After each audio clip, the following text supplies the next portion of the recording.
people in FEMA headquarters. And people in FEMA headquarters do not understand the Northeast political geography. They understand a situation where the level of municipal government is basically on the county level. And when you have county level government like you do in Florida, you've got big planning agencies that can work on getting into the community rating system. I visit Florida every year because my mother lives down there. And when I tour the coast of Florida, I know that they're not enforcing things any better than we are.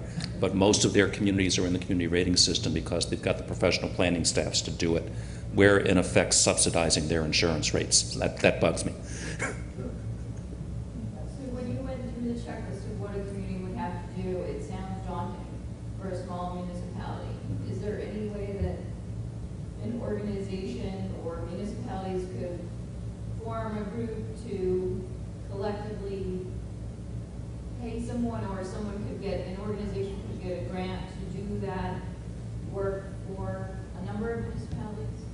Is that possible under the hazard mitigation? And the question had to do with a number of communities working on this together. In the Southern Tier Central Regional Planning has a very active person in floodplain management issues, and she's worked with a number of communities down there in the Corning area and got about a half a dozen of them into the community rating system. Most of those are pretty small communities. When I go through the menu, you don't have to address every item in the menu.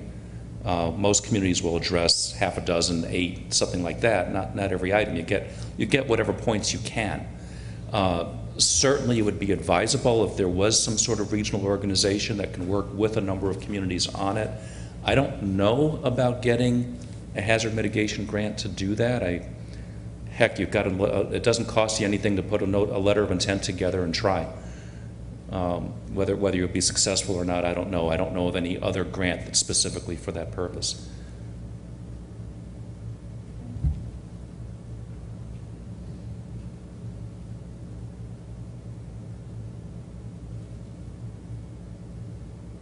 Yes, sir. Can we email you for a sample letter? Yes. I should have, let me give you my card. That has an email address on it. I should have put it on the slide. Anyone else?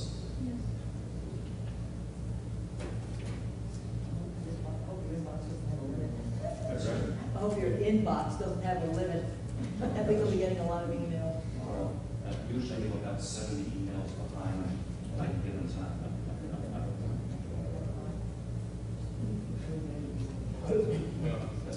The preliminary valuations last year that you put out, which added a lot of properties that were currently in the A zones into the B zones, and that was significant changes.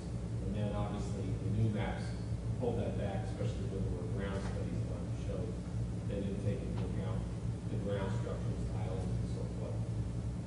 FEMA seemed to explain that that was necessary to go very conservative, but it did cause a lot of panic by people towards You're raising. talking about the recent mapping, I understand.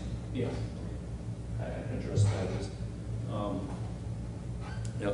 After Sandy, FEMA issued advisory flood maps in the coastal areas. And what happened with that was that FEMA was already doing a coastal analysis when Sandy hit for the whole coast of New Jersey and up into New York. And when Sandy hit, that study was about 80% complete. So FEMA decided, let's issue something so people had some guidance